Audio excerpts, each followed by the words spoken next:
my God. It's like 3 police cars. Mind you, I didn't know I had a warrant. Okay? Well, she has 42 counts of fraudulent checks or defrauding a financial institution.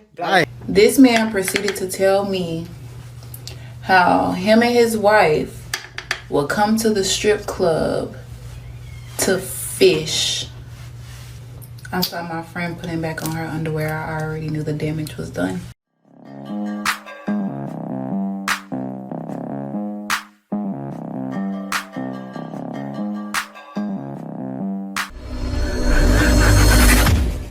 I was working at this club in Alabama, and there was this couple. So I worked there about a whole summer straight. I was going out there every weekend from, at the time, Mississippi. At the time, just like any other regulars, I didn't pay no mind. I just tried to get in where I could fit in. All the dancers would flock to them as soon as they came into the club. So I knew they were somebody. They never raised a red flag because most of the dancers there, they were from there. So I really didn't think too much of it. One thing I did notice is that they would pick the same girls over and over again. It was never like the new dancers like me that would be, you know, invited into their section. It used to get to me, but I got over it because I started making my own money and my own customers. I had a homegirl that I had put on to this specific club. I already could tell that she was down for anything, if you know what I mean. So anytime she get requested to do dances, we wouldn't partner up. I would just kind of let her do her own thing. I never really, you know, thought about it too much. I always knew she was good. Hell, we were adults. So there comes this time where I see this really popular rapper at the time. He walks through the door and everybody goes crazy. So I'm already knowing like what time it is. It was already starting to really be a really good night. So I was really trying to get my ducks in a row and start making a plan, because if you know, you know, on a good night, you gotta be strategic when it comes to being a dancer, because if not, you'll miss out on the money. So I start seeing more people walk through the door, and it's like crowds of people at this time. Everybody's spending hella money. I see people go get $2,000, $3,000 at a time. And at this point, I know it's time to partner up. So of course, I go get my homegirl. I'm looking for her. I'm like, you know, texting her phone. Where you at, girl? Where you at? Come to find out she was in the parking lot taking a smoke break. So I waited on her to get dressed. And I just continued to dance for the party that I was dancing for at the time. So she comes back into the dressing room and she's getting dressed. She's putting her clothes back on. And I could tell that baby girl is drunk, okay? Drunk out her mind. That wasn't unusual for us because, I mean, we're dancers. We get drunk all the time. But she was like a little more wasted than usual. So I saw the chance once I got back on the floor, which is also like, we say the floor, we mean like back into the open area, like the stage, the seats, all that out there. I just kind of left her in the dressing room to kind of get herself together. But I went ahead and went back on the floor. I went back on the floor. My name was called to get on stage. So I got on stage. I did my little 1-2. And I think I made like $300-$400 on my stage set. I mean, you're getting money just to like stand there and swing around the pole. So it was good. It was easy money. Soon after I got off the stage, the DJ tells me to meet him at the DJ booth. He basically tells me that this couple wants to see me in VIP. Now, everywhere VIP is different. VIP was like in the back. Like VIPs can be anywhere, but this specific one, it was like in the back, ducked off. You couldn't get in, you couldn't get out like without authorization. So it was cool, but it was ghetto. It was ghetto. I go to VIP. I give them my name, where you're supposed to sign in and tell them like, hey, I'm going to VIP or whatever, because you have to be authorized to go through. And before I give them my stuff, because you have to give them either, like you have to give them like one of your belongings so you don't run out on them or from paying them. So I gave them my phone. As I give them my phone, I could see my homegirl coming from the back.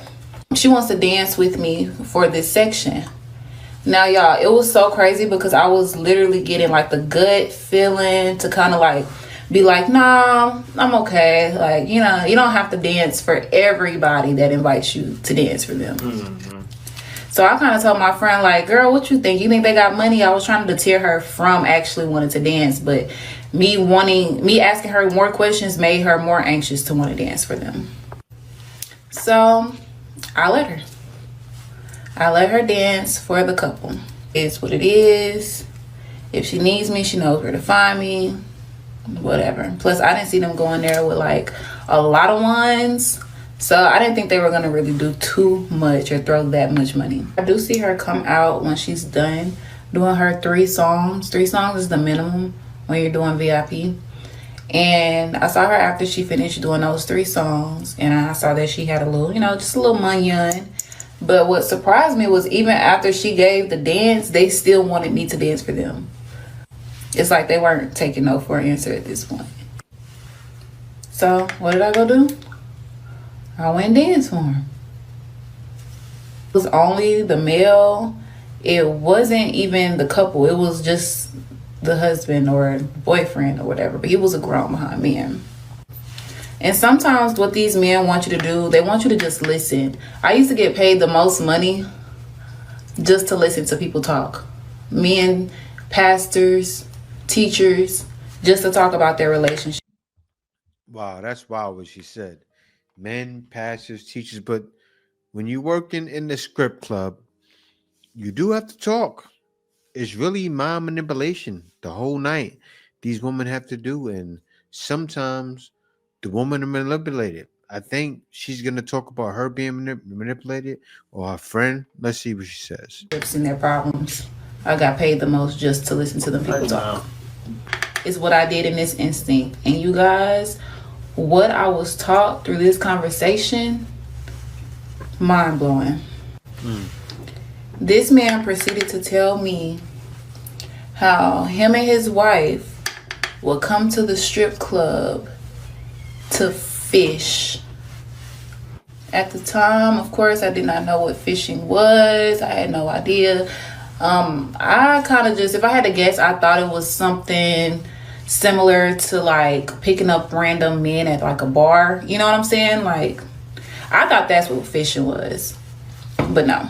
He was intoxicated, probably off of some pills, so it was easier for me to get this conversation out of him. But I really think it was God, y'all. I really think it was God. He proceeded to tell me that him and his wife only comes to the strip club because he has herpes and his wife will not him. He told me that he wanted to have a party with me and my friend, but he saw it in my eyes that I wasn't trying to do that. Y'all, when he said he saw it in my eyes that I wasn't that type of person, I felt chills through my body. Wow. All I could think about, you guys, was the fact that my friend had just danced for them right before me. I don't even think he knew what he had just told me. Like, I don't even think he was aware of what he had just admitted to me. I proceeded to act like everything was still cool after he told me that, because I mean, you just come into the strip club for entertainment, right? Like, you didn't really come here tonight planning on fishing, did you? That I seen him here, so I already knew he had gotten plenty of girls. And when I walked back to that dressing room, I saw my friend putting back on her underwear. I already knew the damage was done. Damn!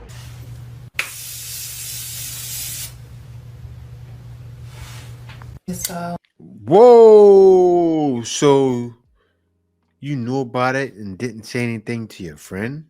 her underwear, and immediately this girl is pissed at me because I wouldn't say she like full-blown attacked me, but verbally, yes. She was saying all the craziest things that I think she probably just wanted to say and probably was too scared to say. This girl knows that I am not confrontational, and I think a lot of people prey on that in the strip world industry because they look at you as a weak target if you're not confrontational. So when I was hearing her say all these things about me to my face, it kind of like struck a nerve. So before I could even get a word out, the girl that she was into it with comes into the dressing room is being so petty, y'all. Like when you're indirect and you're talking loud and you want the person that you're talking about to know that you're talking about them. It was that kind of situation. And I just didn't feel the right time to tell her was while she was intoxicated, for one. For two, like I said, the damage was already done. Baby girl had already done what she wanted. I see some comments where people are mad at me for not telling her right away. When it's crazy that y'all are not mad at a grown-ass woman for having raw with a man, person, whatever, that she didn't know. These are the repercussions. Yeah, she shouldn't have done that, but you knew the man had the herp. He told you. Tell her. When she goes in the room, yo, he come here, let me talk to you for a second. He got the herp. Should have said, oh, okay. At least she could have said, put a condom on. Something. I'd be kind of sour with you too. Of having raw with people you don't know. Yeah. Not clock it. So the girl that she's getting to it with at the time yells out, that's why you're raw to people with. When I say my mouth hit the floor, my mouth hit the floor. Because how am I not the only one that knows this? Like, how am I not the only one that knows this? Obviously, I'm thinking I'm knowing a dark, deep secret, you know, whole time. Some of these dancers are. And the wild thing, that's on him as well. If I know I got something, I'm going to wrap it up. My man, he can mess around and have AIDS. You don't know. It's wild. Already know what they're getting themselves into, and they don't care. Before y'all try to come at me for not telling her right away, like I said, the damage was already done, and I meant just that. Girl goes out the dressing room crying, mad, drunk, sad, threats, rage, tantrums. When you lay down with dogs, what do you come back with? Fleas. So like I said again, was I wrong for not telling her right away, or was she wrong for doing what she did in the first place? Both. Fast forward, I let some time blow over because, like I said, she was mad at me for her own reasons, but I also know that it was the alcohol, and I knew not to take it, you know, too personal, even though my feelings were hurt at the time. Also, I actually stopped dancing at that club. I moved around to a different city and state and decided to dance elsewhere just to kind of let that blow over. Fast forward, I hit her up because I didn't hear from her after some months and asked her how she was, asked her how was her child because she had kids and she was about 6 months postpartum from having her last one at the time. So I just wanted to, you know, do a little check. She then told me that I could come over so we could talk about the last time we had seen each other and the last time that we had worked. Just kind of have a civilized moment of going over everything that was said, done, all of that. Pull up to her house, y'all. She opens the door, she lets me in. We have some champagne. Gotta love the champagne. So we already getting off on a good start. It's good vibes, you know. Nothing crazy. But off the bat, I could tell that something was like different about her, like her demeanor. I don't know, you can kind of tell when something's off with somebody, you know? So y'all, I swear, as soon as I put that glass of champagne to my mouth, the first question she asked me was, so how long did you know? Okay? Damn near spit the champagne out, y'all, because I already knew what she was talking about. And honestly, that was the main reason I came. Said, you know, knew what? And she was like, that the customer at the club was intentionally giving girls, you know. So I told her that I had just found out literally during the dance. And, you know, my next question was, are you okay? So she doesn't know. She said she had been going through testing and that it will take a minute for it to show up in her system. If so, the doctor gave her, I think like a pill to take for a couple hours or something that will lessen the chance of her getting it. But she felt like she lost a friend because I didn't tell her. The things that she said to me hurt my feelings. Just because I wasn't available at the time doesn't mean I was less than a friend. When she had went in the first place to dance for the customers first, it was, you know, it was above me at that point. I can't save anybody that's grown and willing.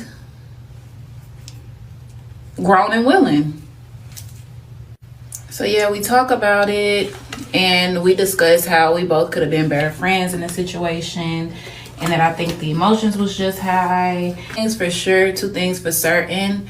She really did not want to take accountability of her going in that room by herself and doing what she did.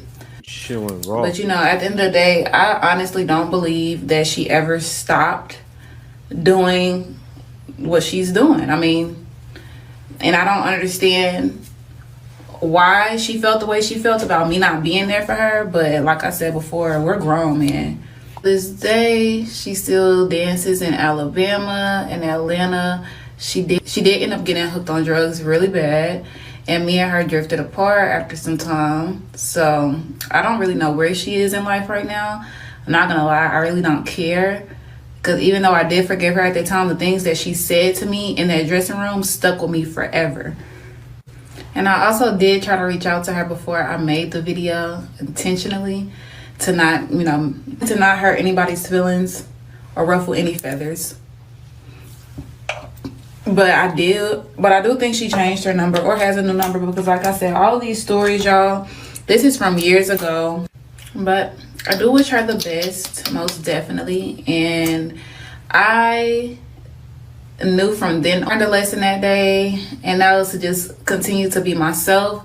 Never let anybody peer pressure me into anything that I didn't want to do. And to always go with my instincts, go with my gut. Because if I was that type of girl, not bashing anybody that does, but my life would be in risk. And I never been that type of person. She brought up was that I think I'm better than everybody else. She said that in the dressing room because I don't do all of that. And also I did come out with like hundreds. Like I came back in the dressing room with hundreds in my hand just from talking to that guy. Had nothing else to do, just straight talking. But also make sure you're around the right people that will praise you and not try to push you down the wrong path. So I want to. It's not necessarily her fault, but that girl is foul. She is. Like, you let her. You didn't say anything right away. As soon as he said that, you should say, "Oh, girl, come here. You going to room with him?" He got that, and she would have. But still, you shouldn't be sleeping with the customers raw. That's your fault. All right, guys. Now this video is pretty much.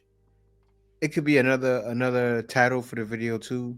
The mistakes ladies are making, not thinking. Let's get into this one. Who better to tell my story than me? And listen up. It might be a little lengthy or whatever, but it's worth it, because I'm the type of girl that loves detail. I pay attention to detail. So when giving a story or when telling a story, like, I like detail. So I'm going to start by telling y'all what led up to prison. So I did bank fraud. Bank fraud, scams, credit cards, checks, you name it, I did it. Taxes, I did it. Right? I did it. She most likely got put on by another scammer who was a dude. She saw the money, flashing cash. She wanted to get in, ended up in jail. Nothing new. About roughly 19 years. It wasn't until I let somebody in my game room, tried to help them out. She was dumb and got caught, and put them in my game room. Told them everything. And then I became the ringleader. And might I add, I was really good at what I did. And I'm not bragging, but your girl was good at what she did. Now, again, I said I was doing this for about 19 years. Never got caught. Never put nobody in my game room. Felt sorry for the girl and tried to help her out. You can't help everybody out. But anyways, I didn't even know I had a warrant for my arrest. It wasn't until one day in 2018. Hold on, this gonna get good, y'all, I promise. So as I was saying, in 2018, it was one morning, one early morning, I heard something banging at the door. I'm like, who the hell banging on the door this early? I mean, it was literally like 7 something in the morning. Like, who could be banging on the door? So before I had a Ring camera, because you know we got Ring cameras now, but I got out of bed and I looked at the window, and I'm like, oh my God, it's like 3 police cars. Mind you, I didn't know I had a warrant, but I knew that I was doing something illegal. I knew that I was doing something wrong, so I'm scared. So I wakes my boyfriend up at the time. I wake him up, and I'm like, babe, the police down there. Go downstairs and answer the door, cause I'm scared. Like, I'm not going to open the door. So he gets up. He like, man, what the fuck going on? So I'm like, I don't know. Now, mind you, again, I know that I'm doing something wrong, but I don't know I got a warrant. So just in case, I go hide in the closet. Like, I don't know what's going on. So he goes down there. They show him like, hey, we got a warrant for Sierra, blah, blah, blah. And we looking for her. Is she here? He was so G, like, he kept it so solid. Like, I didn't believe he would say something like this. He was like, oh, no, she don't live here no more. We ain't even together no more. So the police so messy here in Jacksonville. They're like, oh, for real? Oh, okay. Well, she has 42 counts of fraudulent checks or defrauding a financial institution. Blah, blah. I'm hiding in the closet. When I hear that, I'm like Ebony off a Players Club. I'm like, 42 counts? No.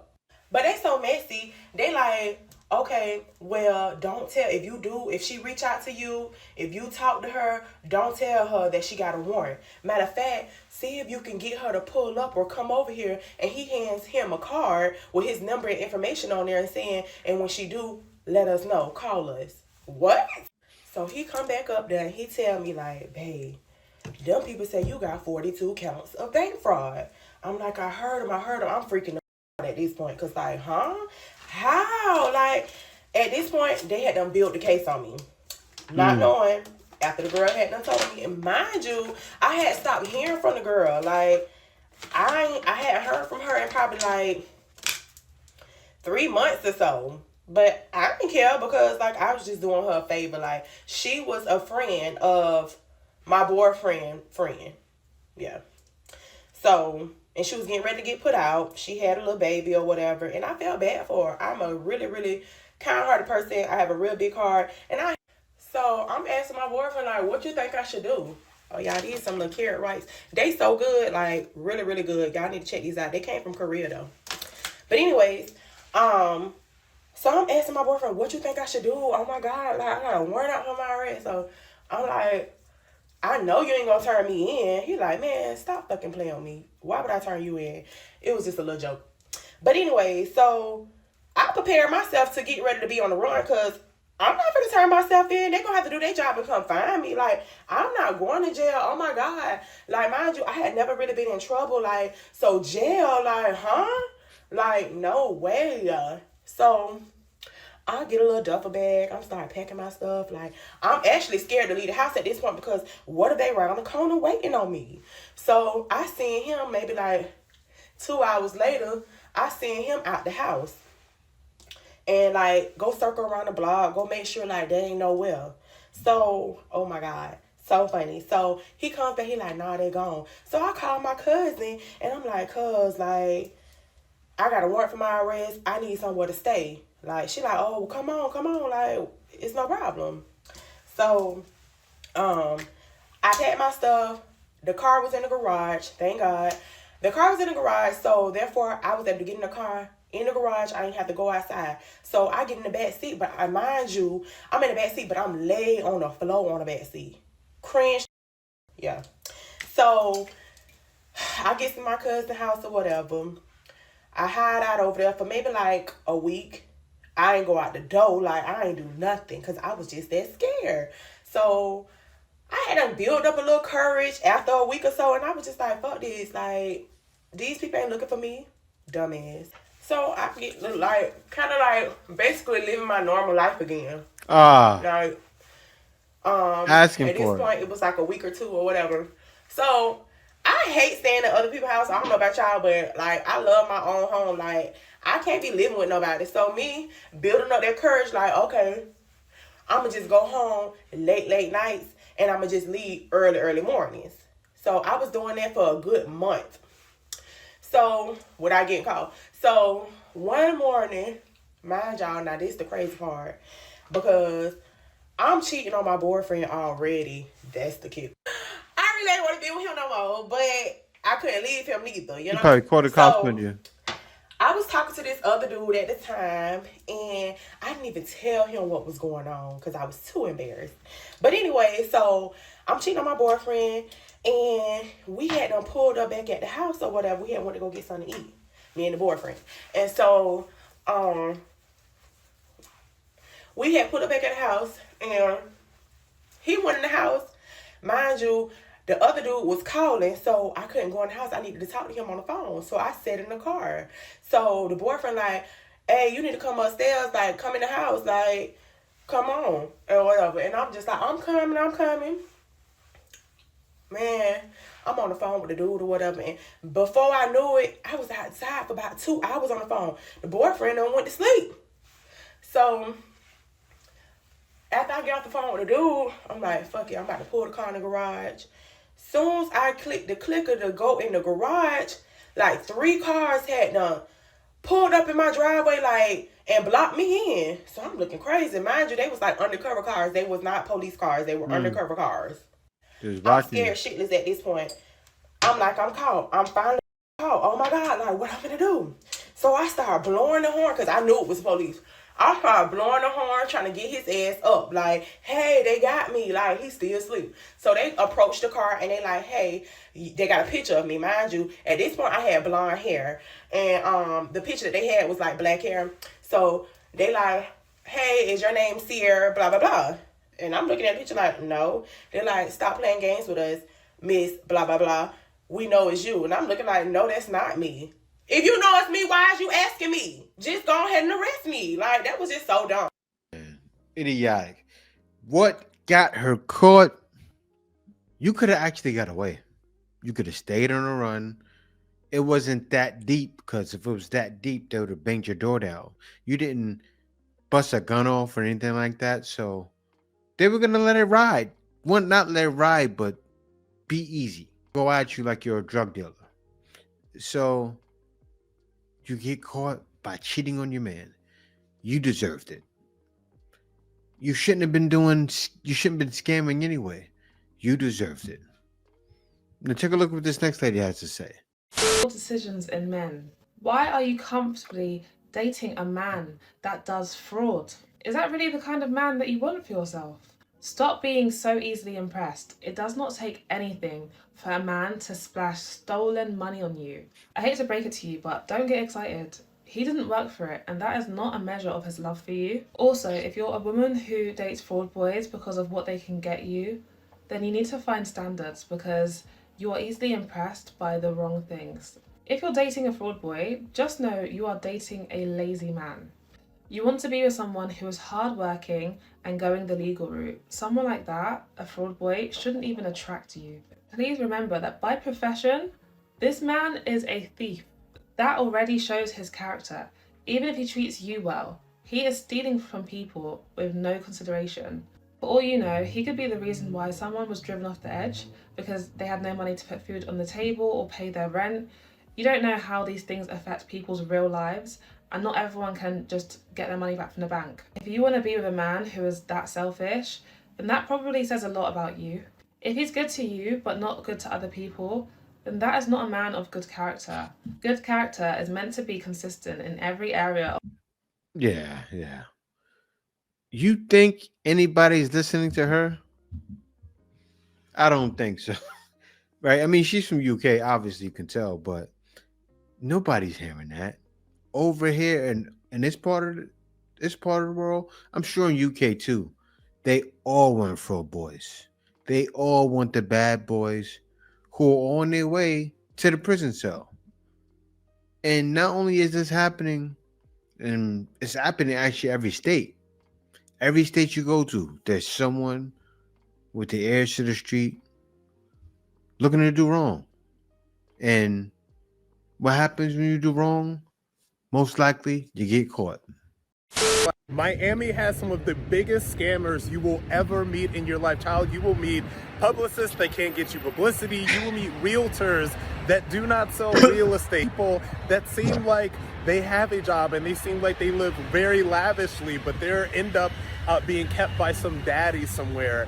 It is home to the biggest bunch of grifters, scammers, and con artists I have ever met in my existence. I've been doing the Miami thing probably for about 2 years, spending a lot of time here. And like, honey, like Nene Leaks would say, honey, I was shocked, honey. I was almost near tears when I realized how scammy, how grifty, just how scummy so many of the people that you will encounter in Miami truly are. So if you were thinking about moving to Miami, you better raise up your tolerance for scammers and grifters, because, oh boy, you're gonna meet a lot of them.